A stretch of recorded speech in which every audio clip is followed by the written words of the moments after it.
Reconhecida como o melhor hospital do litoral paulista pelo terceiro ano consecutivo, a Santa Casa de Santos está entre os melhores hospitais do Brasil, segundo a revista americana Newsweek.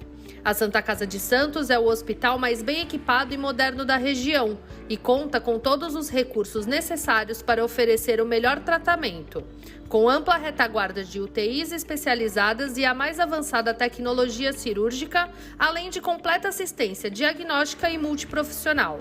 Nova Santa Casa, a melhor e mais moderna. Começa agora Jornal em Foque. Apoio Santa Casa de Santos, cada dia mais completa. Olá, amigos internautas do Boc News e telespectadores da TV Com. Nós estamos iniciando uma nova edição do Jornal em Foque e nesta quarta-feira, dia 7 de junho, recebendo com muito prazer aqui nos estúdios da Boc News TV, dois professores, dois pesquisadores da Unifesp, do Instituto do Mar, professores Ronaldo Cristofoletti e Fernando Martins.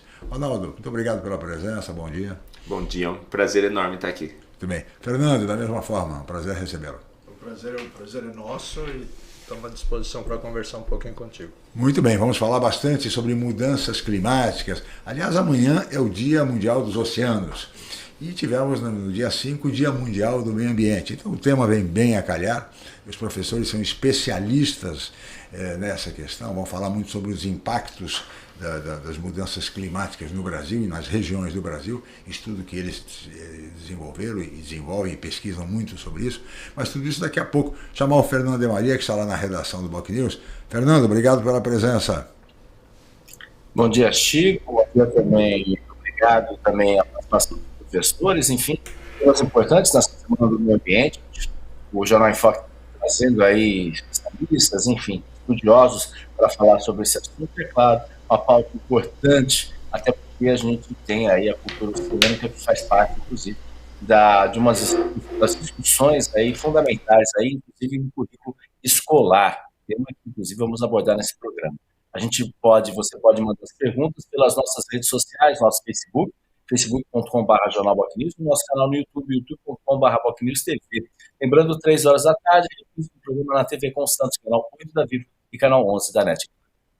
Muito bem, Fernando, muito obrado. Fernando volta daqui a pouco com perguntas dos amigos internautas, telespectadores, para os nossos convidados, os professores Ronaldo Cristofoletti e Fernando Martins.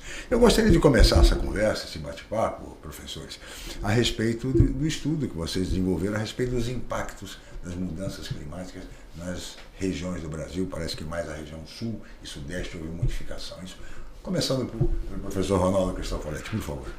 Não, acho que o objetivo nosso com esse estudo era entender um pouco assim, a gente ouve falar muito da mudança do clima, né? E o que é isso na verdade? E era um entendimento de que a mudança do clima ela não é algo do futuro, ela já está ocorrendo, está aqui, está no nosso dia a dia e nós podemos dar exemplos aqui da nossa região. Quando a gente olha agora essa época que começou chegando o inverno, que vem as frentes frias, todo mundo sabe que vai acontecer na ponta da praia, ressaca, a água vai invadir ali a praia, invadir não, né? A questão que já vou voltar nisso. Quem invadiu quem? A água vai pedir de volta um espaço que era dela, que hoje está com prédios. A gente viu, infelizmente, o que ocorreu em São Sebastião em fevereiro, com toda aquela tragédia. Esses já são exemplos da mudança do clima. E o que era nosso objetivo era olhar um dos impactos da mudança do clima, que era os extremos de temperatura. Aquele dia muito quente ou muito frio, mas muito aquele que é fora do padrão, do que seria esperado. Sim. Então nós quisemos responder isso, sabendo que esses dias existem, eles estão aumentando ao longo do tempo. Então, usando um modelo matemático, estou usando a ciência para responder isso, para poder dizer, ao longo dos últimos 40 anos, nós temos tido dias com calor ou frio que não seria esperado. Sim.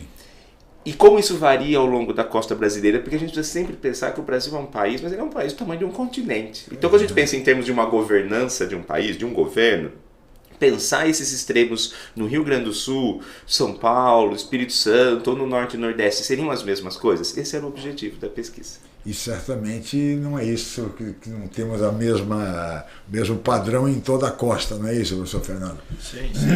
O que acontece é que, como o Brasil tem uma área muito grande, né, um país muito continental, né, O que acontece é que a gente tem regimes de climas diferentes nessas diversas regiões. Claro. Né?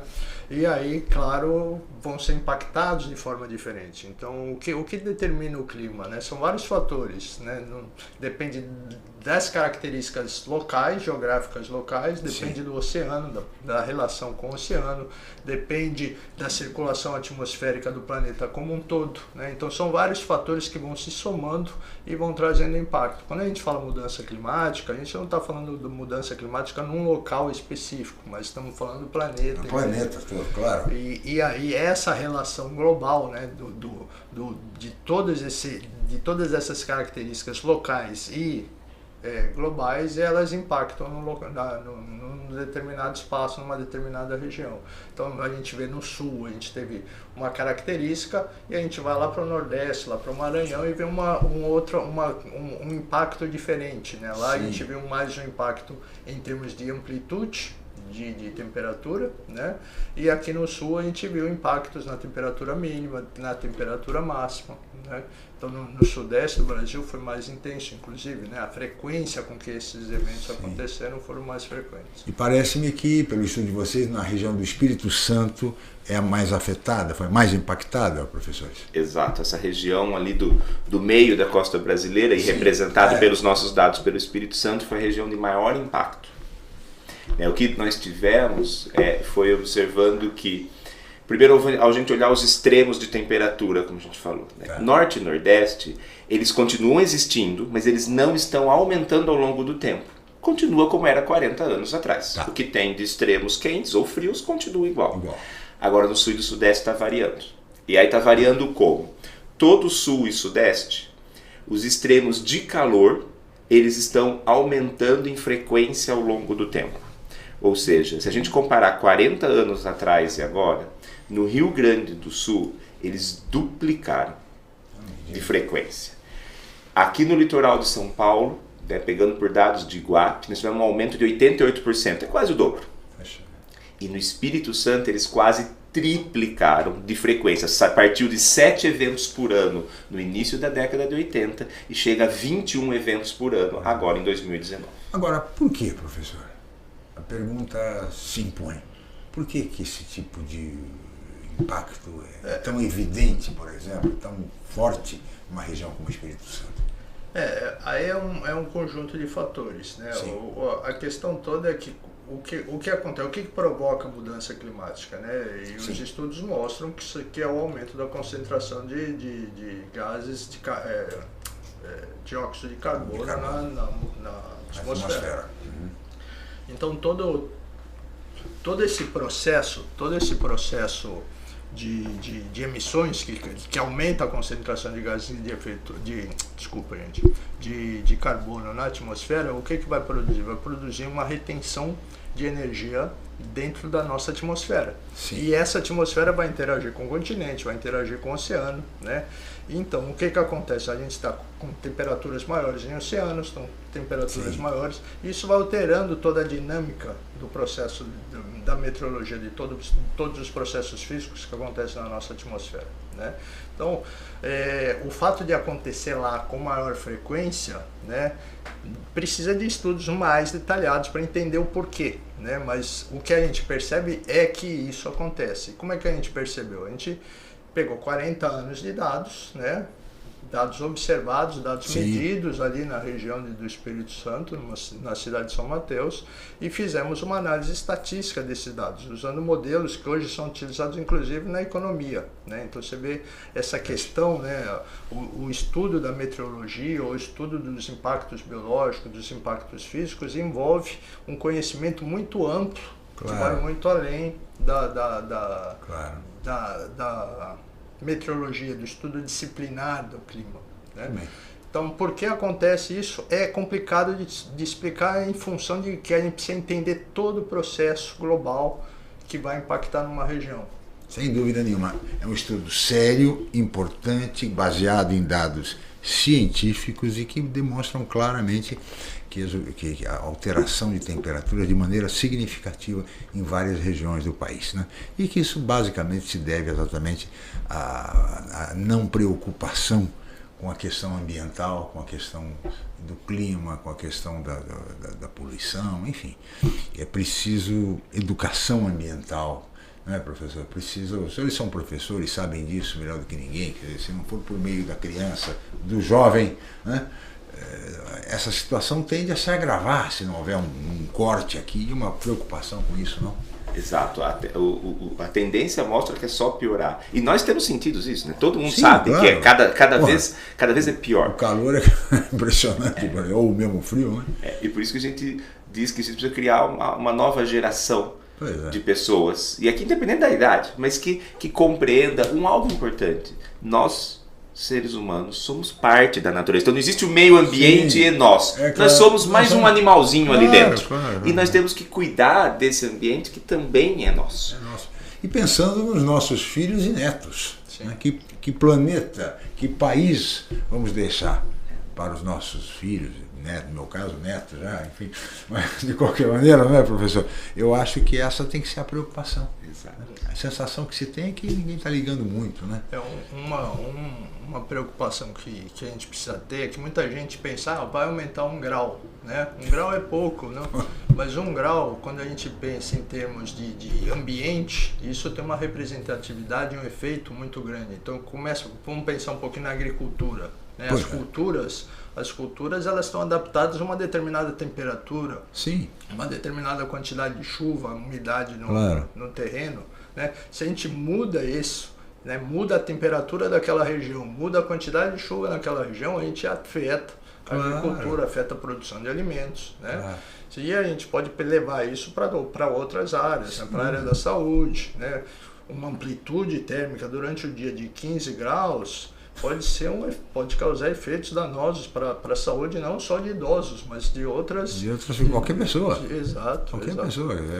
É uma coisa, basta ver, pessoas às vezes tem um calor altíssimo e você vê, que é uma coisa até muito preocupante, eu vejo crianças, por exemplo, indo para a praia, num dia quente, em Santos, ao meio-dia.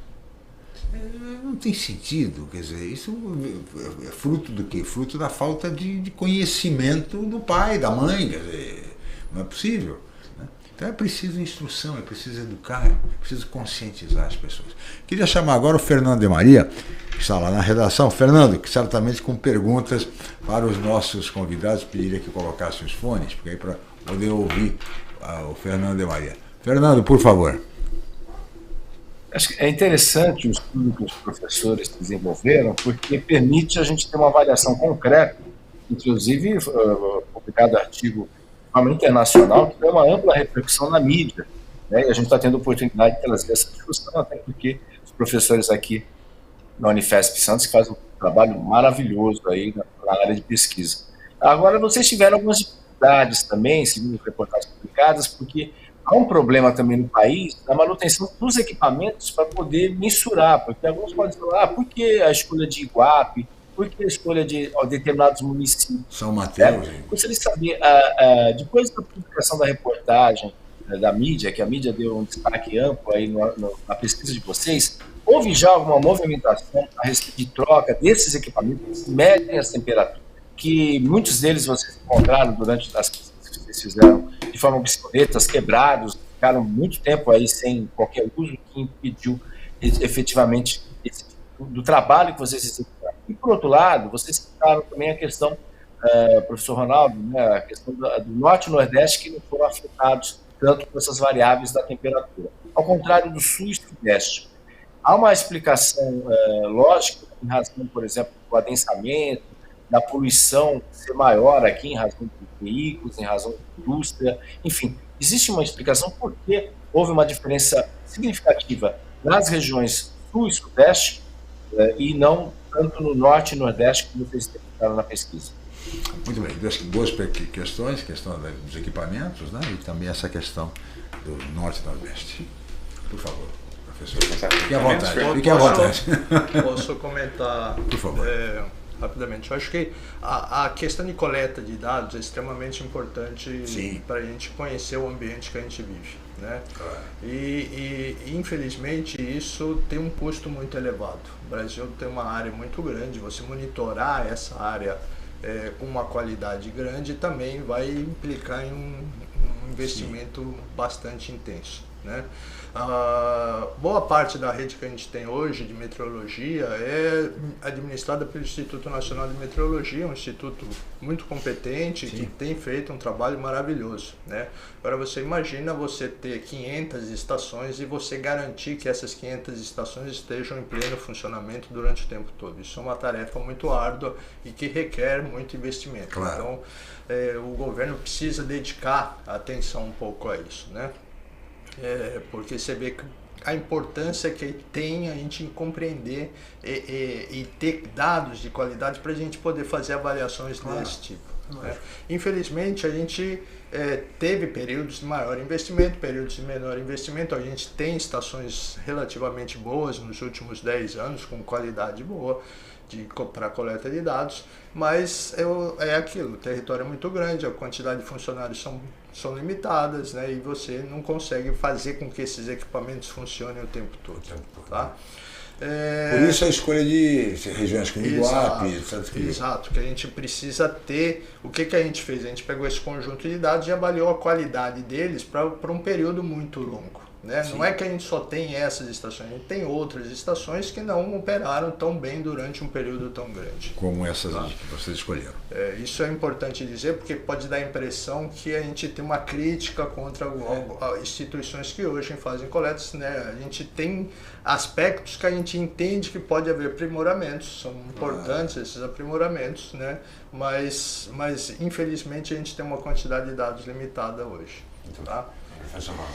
E aí eu pegaria disso, puxando o que o Fernando está falando, e lembrar, essa é uma responsabilidade de todos nós, setor público e privado.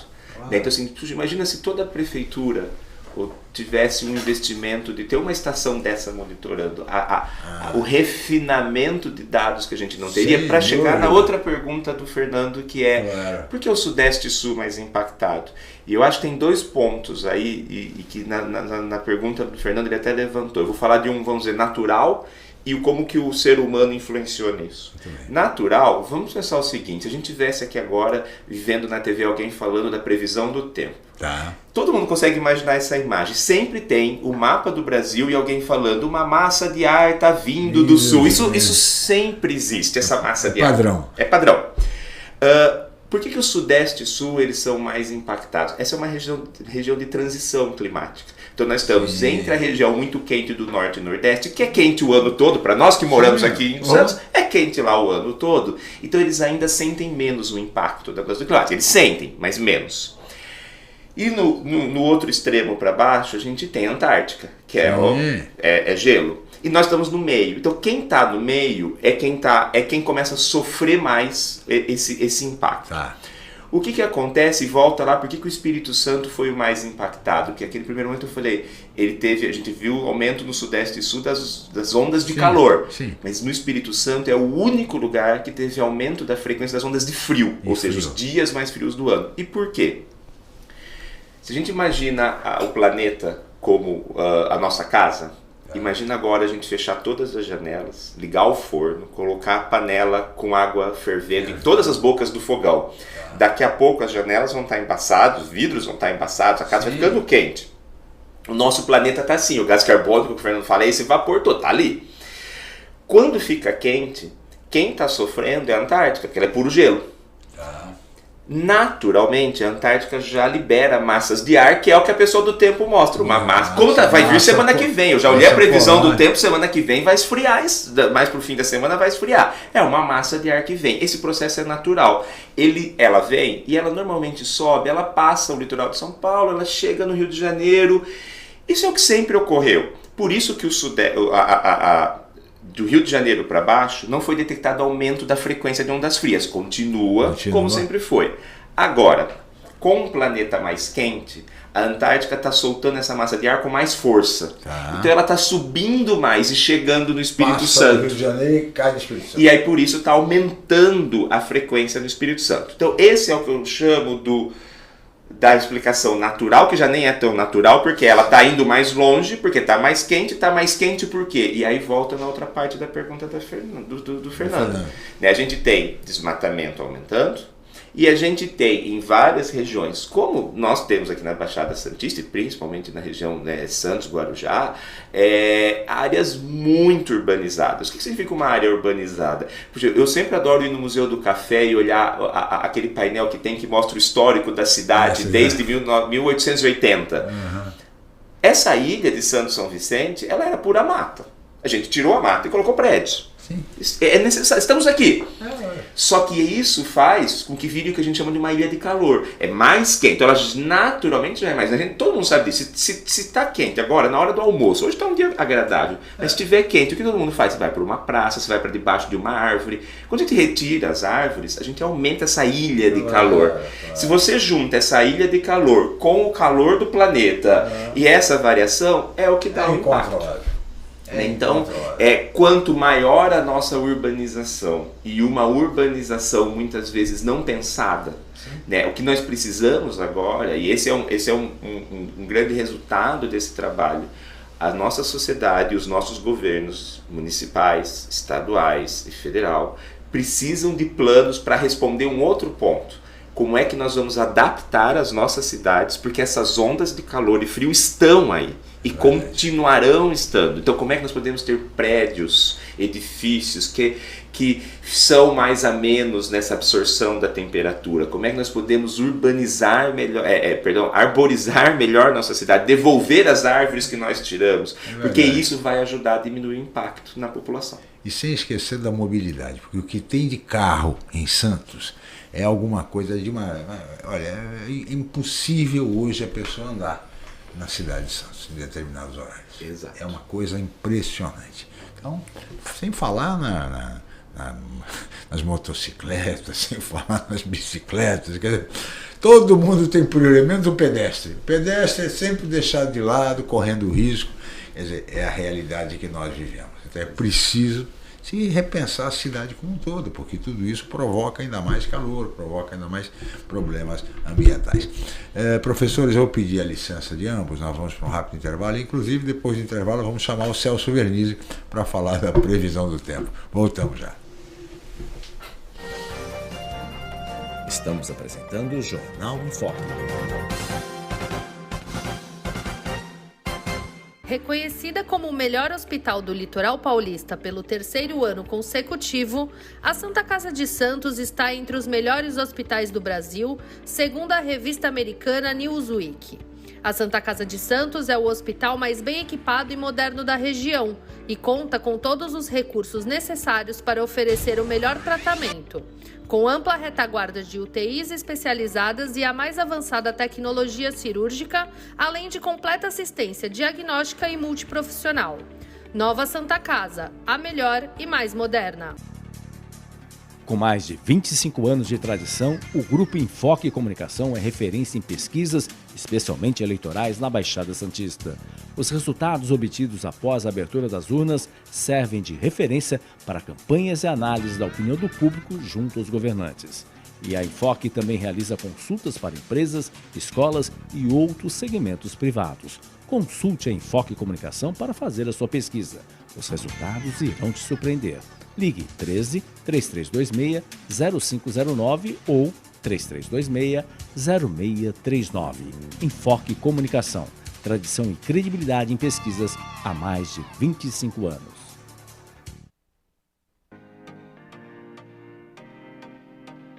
Mesmo com toda a história construída no centro de Santos, a mudança se faz necessária. Novos momentos, salas de reuniões, estacionamento e uma sala de cirurgia exclusiva e moderna, mas sem perder a qualidade tanto nos procedimentos quanto no atendimento. Assim, a clínica do Dr. Calil Kirsten está de Casa Nova, no número 228, conjunto 13 da Avenida Ana Costa. Clínica Dr. Calil Kirsten, em novo endereço, mais moderno, com total acessibilidade, mas com a mesma qualidade de atendimento. Há mais de 30 anos, a Abtra atua institucionalmente em nome de suas associadas e consolida o seu papel de parceira privada do poder público na facilitação do comércio exterior.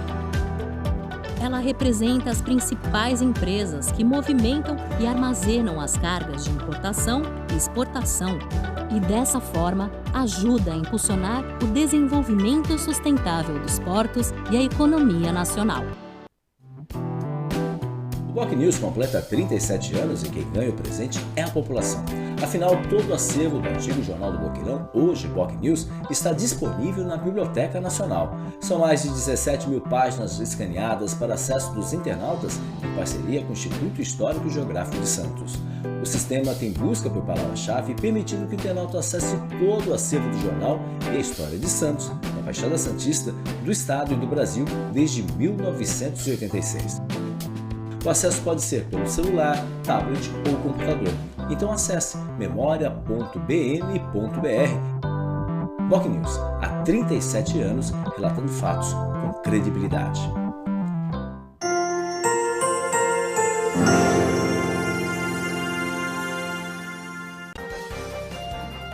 Voltamos a apresentar Jornal em Foco.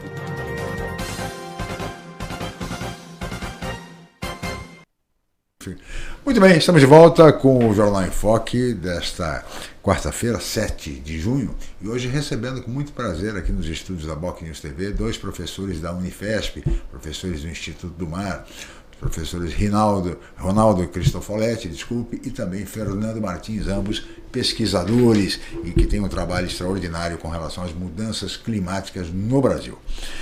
Eu queria agora aproveitar e chamar o colega jornalista Celso Vernizzi, que é um estudioso também do tempo, e vai nos trazer a previsão do tempo para Santos e região no dia de hoje e também para o feriado. Celso Vernizzi, seja bem-vindo. E agora, Celso Vernizzi. O aumento do tempo. Olá, amiga, olá, amigo. Quarta-feira de muito sol, temperaturas um pouco mais elevadas à tarde, depois de um amanhecer gelado. E continua a situação, né? Sol vai embora, vem a queda da temperatura, madrugada limpa, bonita, mas com queda da temperatura e amanhecer gelado novamente. Amplitude térmica, começa bem gelado o dia, aumenta a temperatura, vai até os 24, 25 graus e cai rapidamente à noite. Muito sol, baixa umidade, tempo seco em todo o interior paulista, no litoral menos seco, mesmo assim tomando muita água, hidratando o corpo. E também protetor solar, hein? Os índices de raios ultravioleta estão bem elevados. Grande abraço a todos. O aumento do tempo. Muito obrigado ao colega jornalista Celso Vernizzi, sempre muito preciso em todas as suas previsões e com dicas valiosas, importantes para os amigos internautas e também telespectadores da TV Com.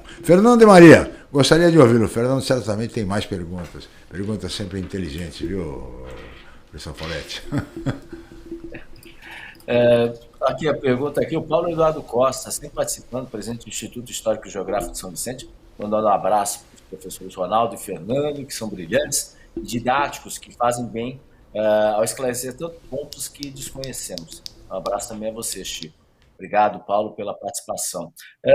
A gente está, nesta quinta-feira, é o Dia Mundial dos Oceanos, e Santos se destaca dentro desse contexto porque é a primeira cidade a incluir no currículo escolar, inclusive matéria na Folha de São Paulo, hoje no UOL, inclusive, no currículo escolar, a questão da cultura oceânica.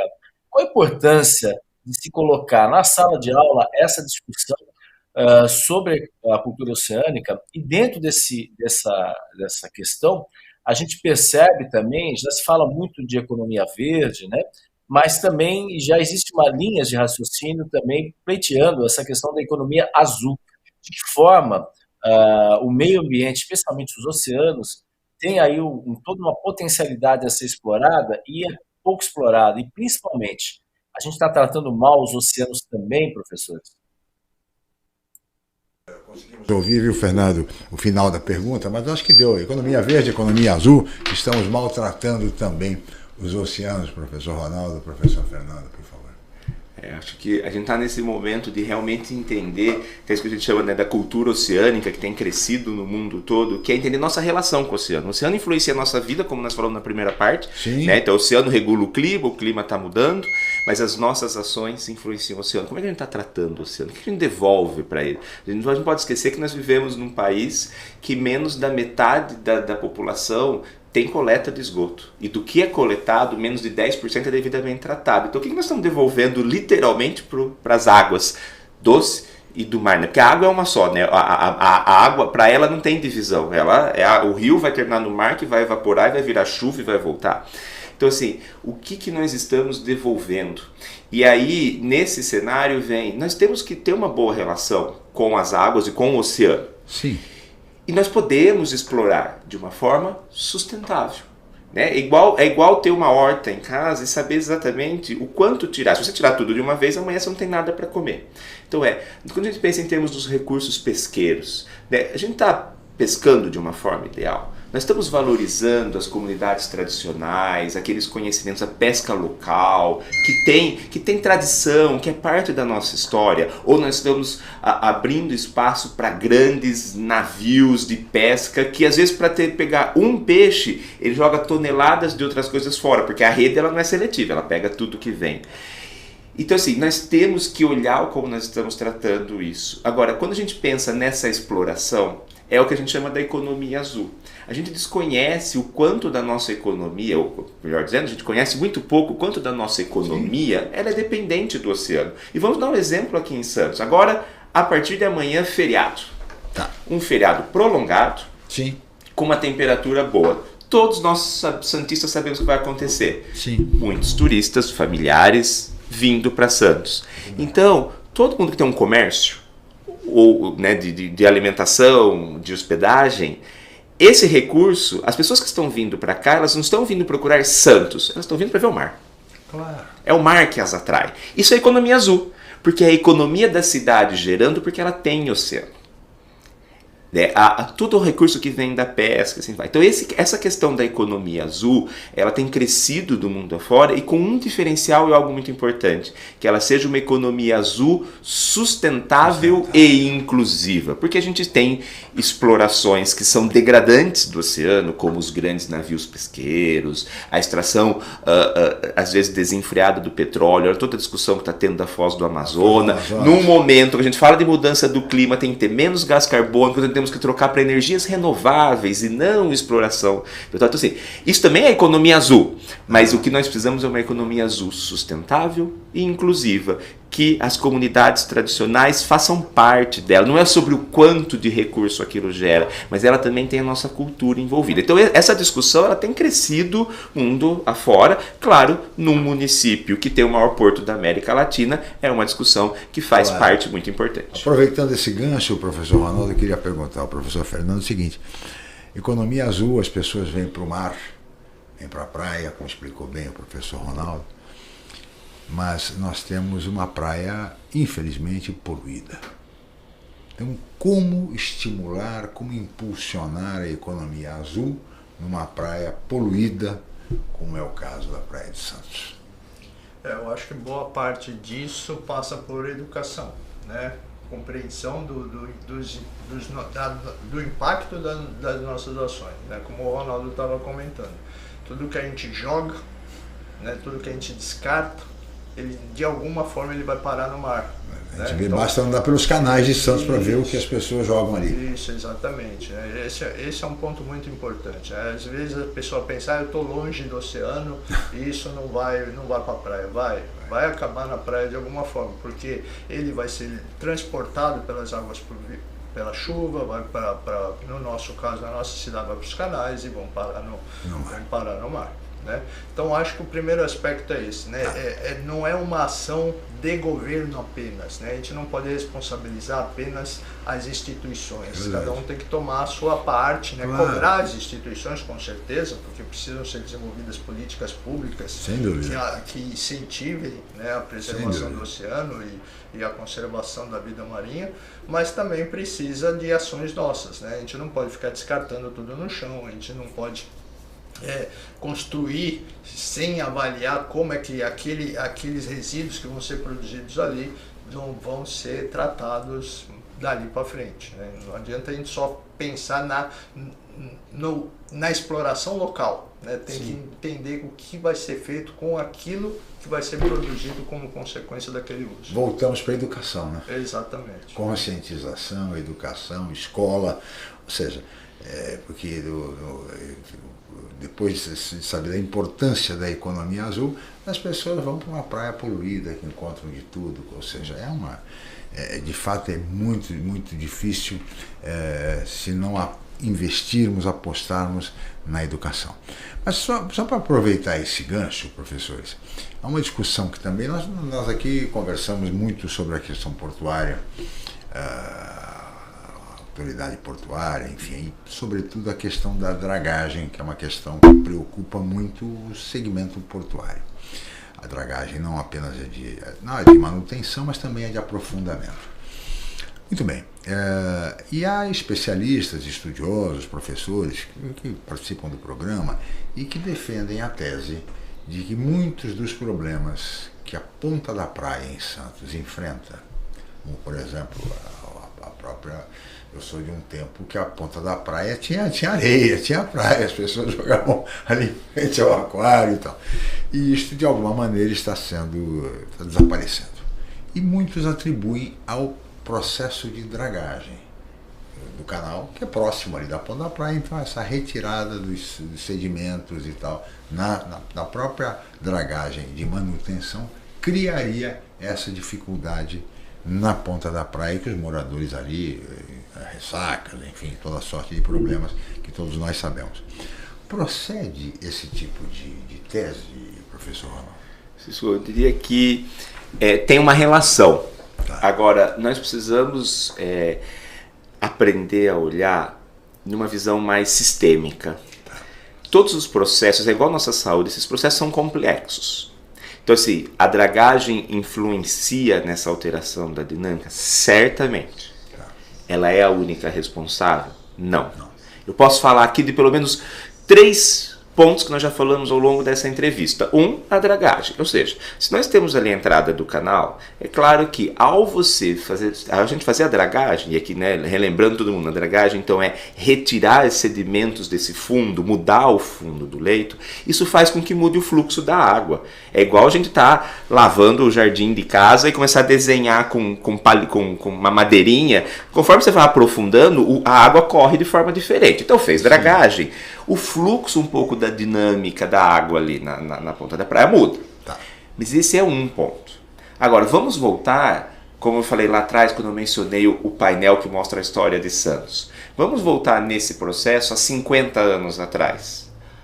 A Ponta da Praia tinha mais vegetação, ela não tinha uma parede ali na ponta, ela tinha areia. E aí, além do que está sendo alterado no leito do canal, nós gostamos tanto do mar, nós seres humanos, que a gente foi construir o mais perto do mar possível. Tem que estar ali na ponta do mar. Com isso, nós tiramos vegetação, tiramos sedimento. Então, nesse momento que alterou a dinâmica, que a água vem um pouco a mais, ou como agora no inverno, que vem as ressacas, sempre existiu ressaca. É normal que aquela água entra um pouco mais, mas ela deveria encontrar ali vegetação, areia, para que iria devolver o processo. Então, assim, a gente está tirando do fundo do leito, a gente impediu o que a gente tem. Né, a gente construiu concreto natural. A gente construiu concreto ali na frente, então aí agora a água vem, ela bate, ela leva o resto que sobrou, então é o segundo ponto alterando, e o terceiro, que é o foco do nosso convite aqui hoje, num planeta que está cada vez mais quente, que a Antártica está sofrendo, que o oceano está correndo. Quando a gente fala Antártica sofre, é ela que impulsiona o oceano. A Antártica é o ar-condicionado do mundo. Então as correntes estão variando, então a gente vai ter ressacas cada vez mais frequentes, então você tem cada vez o mar mais agitado. Só que aí ele chega, vamos pegar em 2 dentro da Ponta da Praia, ele chega na Ponta da Praia, de repente ele encontra uma área dragada, muda o fluxo, então ele altera o sedimento, e ele encontra uma barreira de concreto, então assim, a somatória do todo é o problema. Tem solução, professor Fernando? Tem a subida do mar ainda, que é decorrente do aquecimento global. Então você juntou mais um fator aí nessa história toda. E tem solução, professor? Solução é pensar a urbanização, né? Repensar a urbanização, exatamente. E entender que a gente tem que fazer uso desse território, mas pensar como fazer uso de forma que produza um impacto que possa ser absorvido, né? Que possamos nos adaptar a esses impactos. Né? Então, o fato de a gente fazer a dragagem, né, implica que a gente vai ter uma dinâmica do oceano diferente. Então a gente tem que repensar a costa, né, para poder fazer frente a essa necessidade, porque a dragagem ela é essencial. Então é uma questão que a sociedade tem que discutir junto com o governo, junto com a autoridade portuária, quer dizer, tem que haver uma discussão para ver a melhor forma de conduzir esse processo. Muito bem. Professor, eu vou pedir a sua licença, nós vamos fazer mais um rápido intervalo e nós voltaremos em seguida com o Jornal em Foque. Estamos apresentando o Jornal em Foque.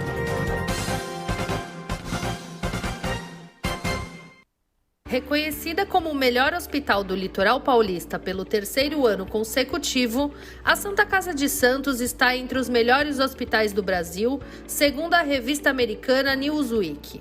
A Santa Casa de Santos é o hospital mais bem equipado e moderno da região e conta com todos os recursos necessários para oferecer o melhor tratamento, com ampla retaguarda de UTIs especializadas e a mais avançada tecnologia cirúrgica, além de completa assistência diagnóstica e multiprofissional.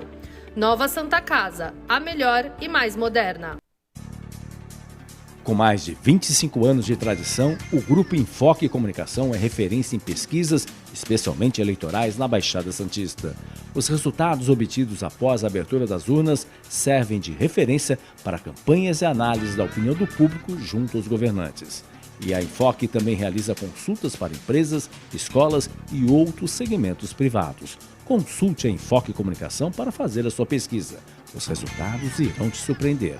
Ligue 13 3326 0509 ou 3326 0639. Enfoque Comunicação. Tradição e credibilidade em pesquisas há mais de 25 anos.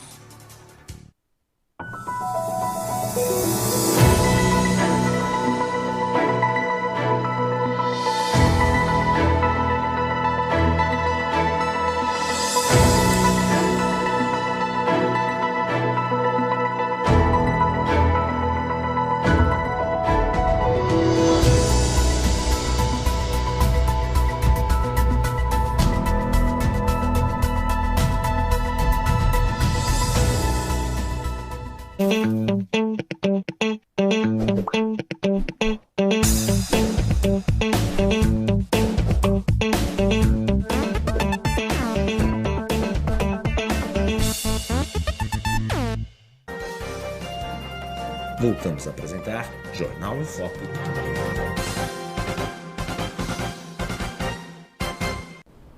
Muito bem, estamos de volta com o Jornal em Foque desta quarta-feira, 7 de junho. Agora vamos para o último bloco do programa, que entrevista hoje dois pesquisadores, dois professores da Unifesp, do Instituto do Mar, Ronaldo Cristofoletti e Fernando Martins, que estão falando sobre as mudanças climáticas e os impactos seríssimos. Falávamos agora há pouco da questão da ponta da praia, que é uma das preocupações dos nossos professores e de toda a comunidade. Fernando e Maria, gostaria de ouvi-lo, Fernando. Você também acompanha com muita preocupação essa questão, né, Fernando? Sem dúvida, Chico. Primeiro agradecer a Sueli Amorim aqui, mandando um abraço a todos vocês, né, participando também, os professores. Também agradecer a professora Raquel Alves aqui, tema de maior relevância, colocar o Santista a pensar e repensar o impacto do porto da pesca predatória na nossa região. Professor Fábio Giordano também participando, obrigado também, professor Fábio, professora Raquel. E ontem, inclusive, houve uma coletiva na autoridade portuária e foi colocada justamente essa questão da dragagem. A ideia, pelo menos da nova administração portuária, é retomar aí o processo que já teve a participação do Ministério Público, com estudos realizados com a campo. Então, a ideia da diretoria da administração portuária é justamente retomar com aquela ideia das ecobags, talvez usando a areia que efetivamente seria disponibilizada por causa da dragagem para fazer um grande espaço, né, que hoje foi limitado em razão, obviamente, do custo, que foi uma parceria aí junto com a Prefeitura, com a Unicamp e também com o Ministério Público, que foram liberados 3 milhões para aquela ação aí que foi realizada com as ecobags. A ideia é expandir isso daí, mas, é claro, há uma preocupação, porque você tem uma relação da dragagem, há uma expectativa, uma exigência praticamente em razão da localização geográfica do Porto de Santos, para aumentar aí a dragagem até, no primeiro momento, 16 metros e depois 17 metros no canal do estuário. Obviamente, isso vai ter um impacto muito grande. Gostaria de saber dos professores como lidar com essa realidade, né, com essa disputa entre a questão do desenvolvimento, as nossas características em razão da própria Serra do Mar, os sedimentos eles vão se acumulando ao longo do estuário, com esse impacto também que há indiscutivelmente um processo, que nem vocês comentaram, professores, um processo muito... Há uma relação, ainda que não totalmente, mas há uma relação nesse sentido. O que vocês sugerem? Essa ideia das ecobags pode ser uma alternativa para poder voltar a engordar um pouco a faixa de areia? E gostaria também que vocês falassem um pouco também dessa matéria que está em destaque na Folha de São Paulo, também no UOL, sobre a cultura oceânica também. Eu acho que é importante, depois se Felipe puder aí colocar como destaque também nesse sentido para os nossos internautas acompanharem. Perguntas, Fernando. Professores, ecobags, essa parceria com a Unicamp, resolve, não resolve, enfim. As ecobags, assim como várias outras soluções, que a gente chama de soluções baseadas na natureza, elas têm o potencial de resolver. Os dados iniciais que eu tive acesso das ecobags aqui, parece que elas minimizaram o impacto. Por isso que eu até evitaria dizer em qualquer lugar, resolver. Nunca mais nada. Resolver era só se nós pudéssemos voltar numa máquina do tempo, algumas centenas de anos atrás, e aprendêssemos desde lá de trás a respeitar o ambiente. Claro. Quando nós desrespeitamos o ambiente, agora é como é que nós podemos amenizar este impacto. E aí temos que reconhecer que é isso. Áreas que já estão impactadas, como a ponta da praia, a entrada de um porto, os edifícios já estão ali. Então é como é que a gente ameniza isso. Ecobags, elas têm um potencial.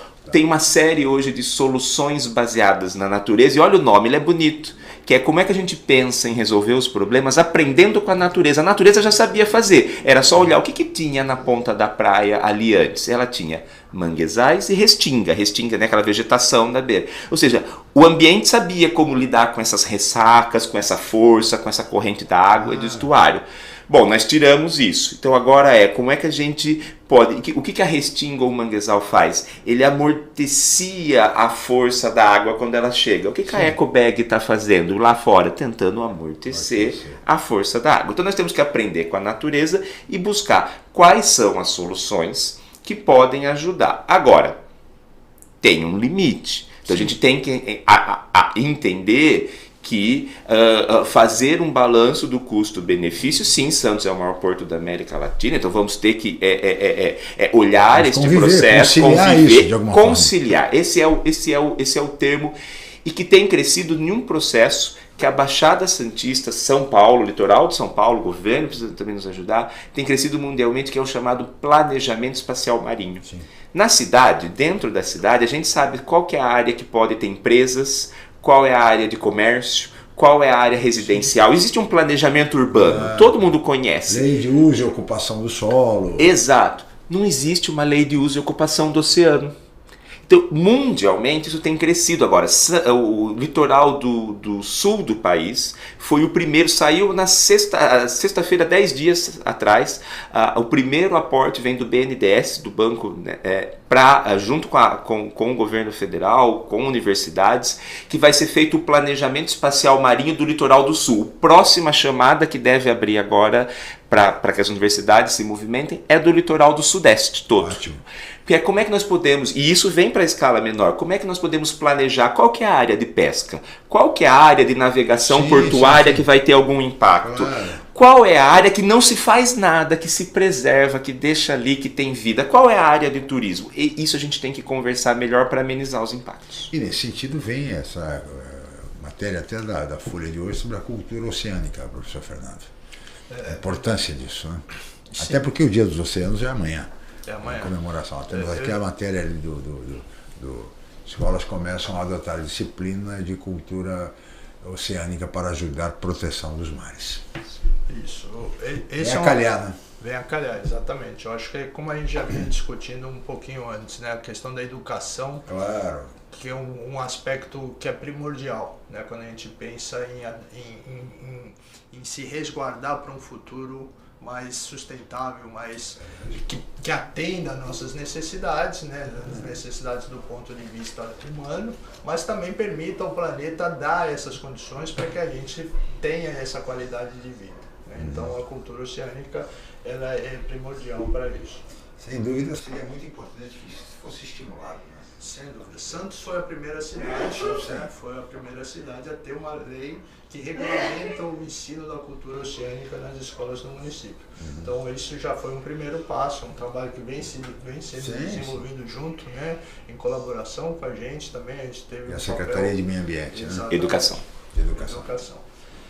A gente tem ações também aqui na nossa cidade relacionadas com a Secretaria do Meio Ambiente. Hoje, por exemplo, eu estava numa ação junto com a Escola do Marquês de São Vicente, né, fazendo um trabalho de coleta de resíduos na praia para analisar a presença e a quantidade, quer dizer, os próprios estudantes, né, entendendo esse processo científico de coletar dados, analisar esses dados e ver que impactos isso vai trazer para a praia, para a questão da cultura oceânica ali. Né? Então, esse trabalho, as crianças, por exemplo, estão fazendo entrevistas com as pessoas que passavam na praia, com as pessoas que trabalham na praia, então tem um quiosque na praia, ou trabalha ali na limpeza da praia, então entender esse processo, a dificuldade de manter aquela qualidade da praia. Hoje a praia, felizmente, a gente encontrou uma praia muito limpa, né, com muito poucos resíduos. Mas eles mesmos perceberam que hoje era quarta-feira. Se eles vierem na segunda-feira, eles encontrariam uma situação muito diferente. Muito diferente, depois de um feriadão desses, imagina. Exato, né? Então você vê que isso vai crescendo, né? A importância de levar isso, né, para a educação, para as escolas, envolver os nossos jovens nessa questão, vai trazer certamente resultados muito bons para o futuro. Tá? E como, professores, e como expandir isto para o país todo, um país de região, um país continental, com tantas regiões diferentes, diversas, de que maneira? Eu acho que essa é até a reportagem ali que o Fernando mencionou, que está na Folha de hoje. Nós criamos um programa nacional que é chamado Escola Azul. Esse programa convida escolas do Brasil todo que olhem a sua realidade. Então a gente tem escola no interior da Amazônia. Sim. Você tem escola no interior, escolas que estão a 500, 600 quilômetros do mar. Eles olham a sua realidade e eles nos ensinam como é que eles podem falar do oceano, abordar, junto da aula de física, de matemática, de história, de geografia, de artes, e que tipo de trabalhos eles podem fazer. É um processo maravilhoso. Isso a gente tem, então, e veja que ela é uma ação voluntária. Então a gente já falou de políticas públicas. Hoje nós temos, né, Santos foi o primeiro município a ter a lei da cultura oceânica. Existem hoje 11 municípios e já 2 estados com leis, mas é política pública. Agora a política pública ela é um documento. Aí vem o outro ponto, como é que a gente coloca isso na prática? Claro.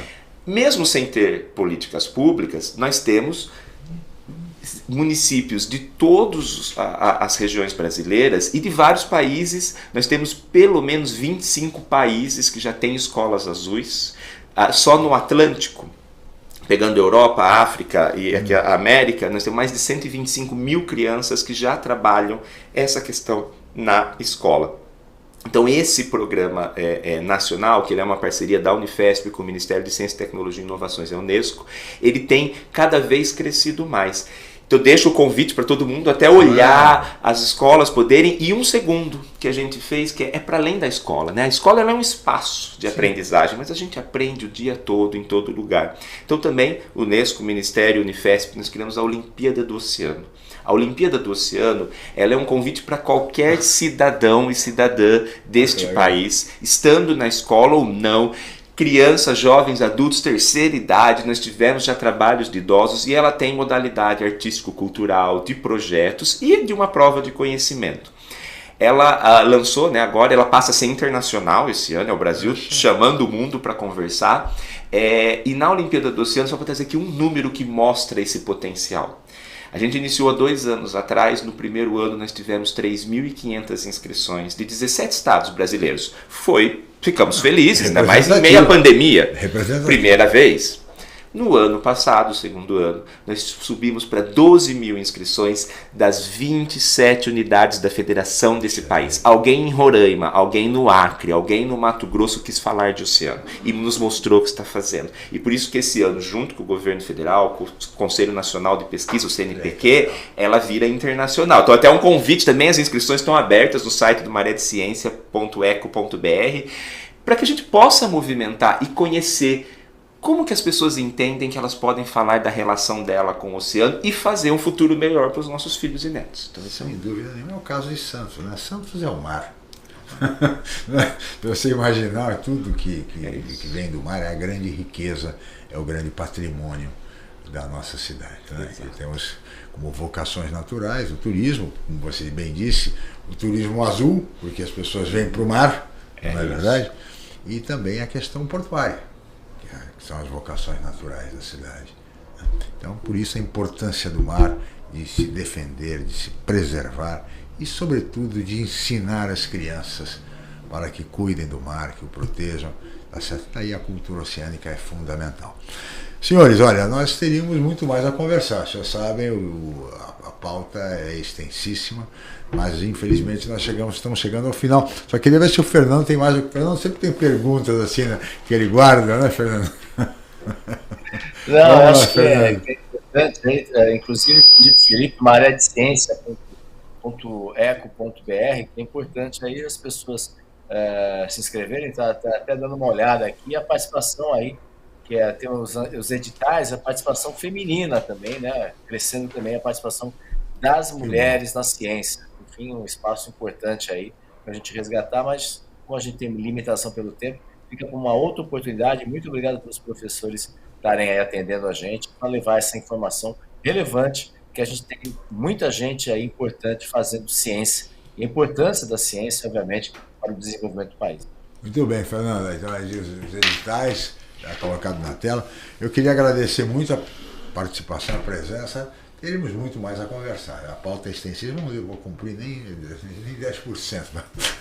Mas, de qualquer maneira, eu acho que foi muito esclarecedor, muito importante o programa de hoje. Queria agradecer muito os professores Ronaldo Cristofoletti, Fernando Martins, ambos professores da Unifesp, da Baixada Santista, do Instituto do Mar, estudiosos, pesquisadores de mudanças climáticas. Muito obrigado, professor Ronaldo. Muito obrigado, sempre um prazer estar aí. Vamos juntos. Vamos juntos, né? Professor Fernando, também muito obrigado pela sua presença. Eu que agradeço a oportunidade de participar aqui com vocês. Tá certo. Muito obrigado a ambos, muito obrigado ao Fernando e Maria, a equipe técnica em nome do Felipe e especialmente a você, amigo internauta, pela audiência qualificada de sempre. Muito obrigado a todos. Estaremos de volta amanhã em mais uma edição do Jornal em Foque. Muito obrigado e até lá. Reconhecida como o melhor hospital do litoral paulista pelo 3º ano consecutivo, a Santa Casa de Santos está entre os melhores hospitais do Brasil, segundo a revista americana Newsweek. A Santa Casa de Santos é o hospital mais bem equipado e moderno da região e conta com todos os recursos necessários para oferecer o melhor tratamento, com ampla retaguarda de UTIs especializadas e a mais avançada tecnologia cirúrgica, além de completa assistência diagnóstica e multiprofissional. Nova Santa Casa, a melhor e mais moderna. Você conferiu